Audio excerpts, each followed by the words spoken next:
Kính thưa ban tổ chức, thưa ban giám khảo, thưa toàn thể hội thi, đến với hội thi hôm nay, đội chúng tôi được trên 2 cú đao gồm 10 thành viên.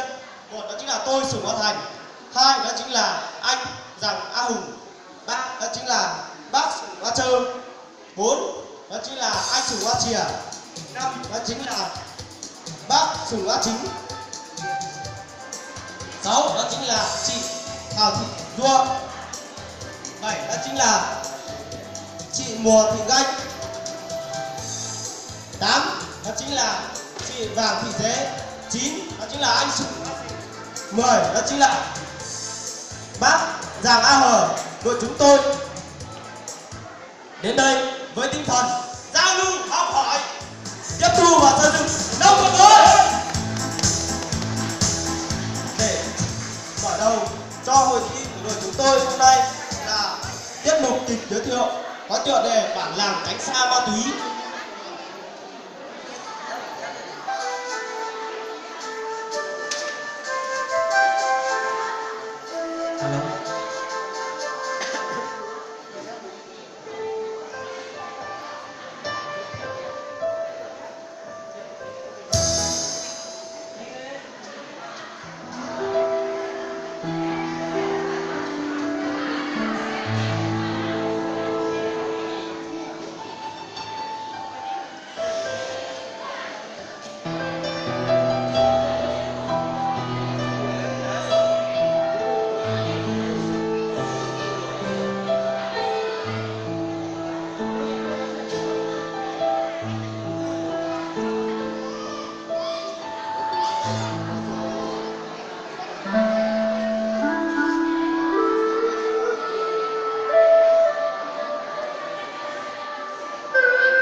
Mày có tiền không? Bây giờ tao Tiền làm gì mà còn tiền nữa?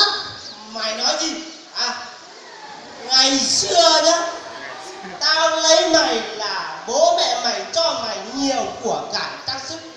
Bây giờ đâu hết rồi? Anh mang hết đi bán rồi còn gì?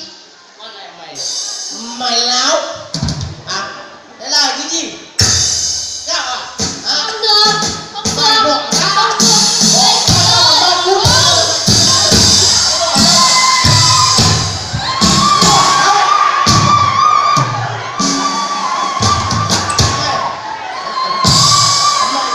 Mày đúng rồi.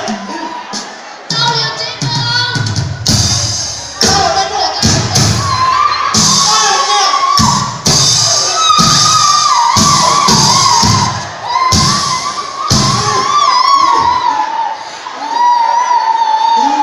Các anh không chịu tôi.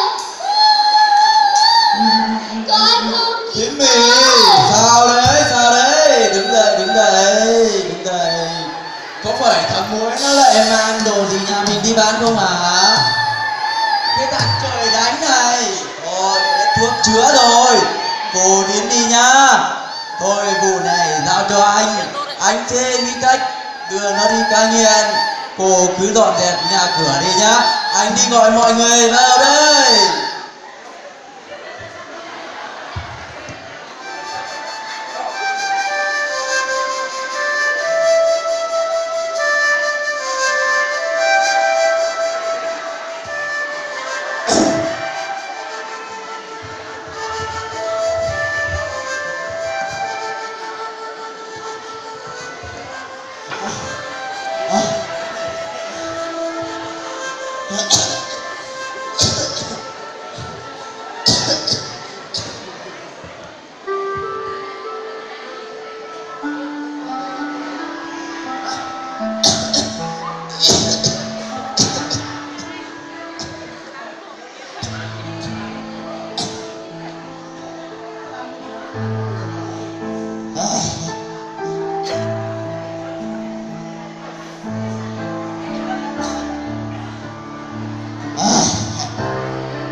Mày đi đâu? Tao đi đâu kệ tao. Mày nói gì? Mày đã quên ngày xưa mày với tao đã thề non hẹn biển.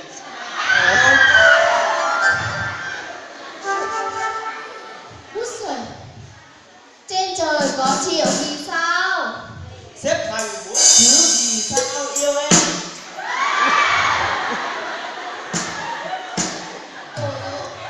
Ba ơi, đi về nha.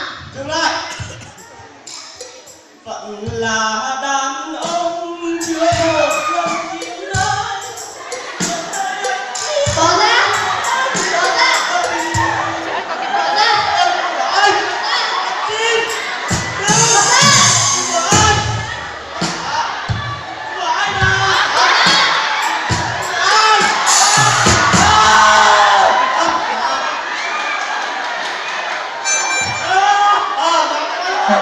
Đây, đây, đây.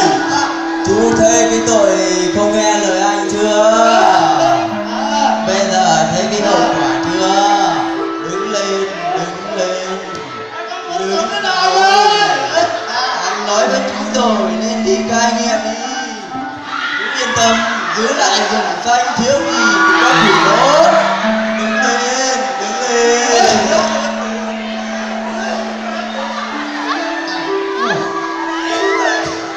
Đâu, ai mà cãi nhau ôm sầu cả làm như thế đấy?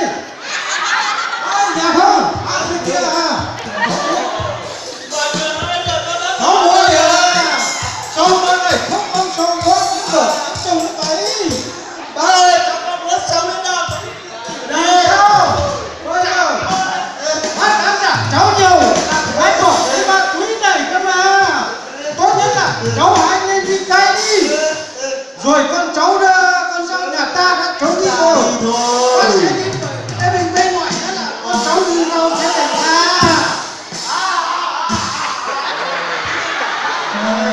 Thế bà con ạ, thế là nó đã đi rồi. Thế bà con có thấy mừng không?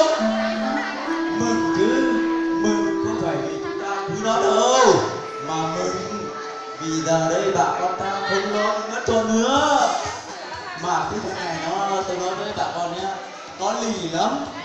Lúc trước ấy, tôi có hỏi nó, sao chú kinh nghiện ma túy chú?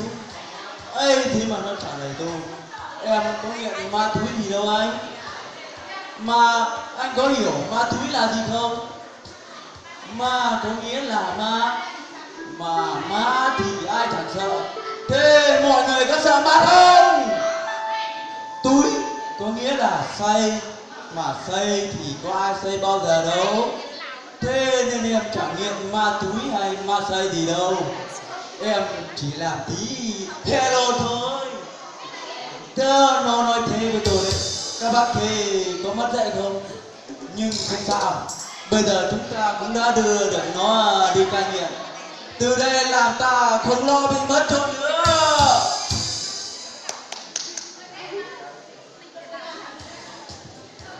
Thế là thất thoát đã 2 năm trôi qua.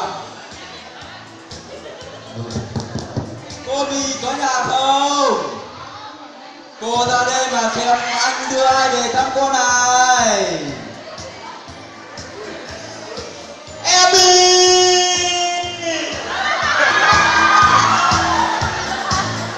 Em ơi! Chú xem có ai đến thăm mình kìa.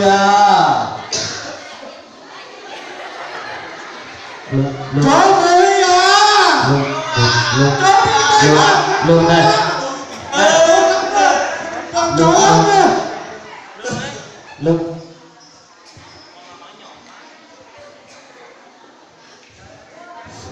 Mày về rồi à? Nhớ rằng là vì lúc trước mày đã chuẩn cho tao nha.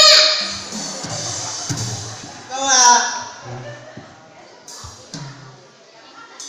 Này, em đã cài được thật chưa?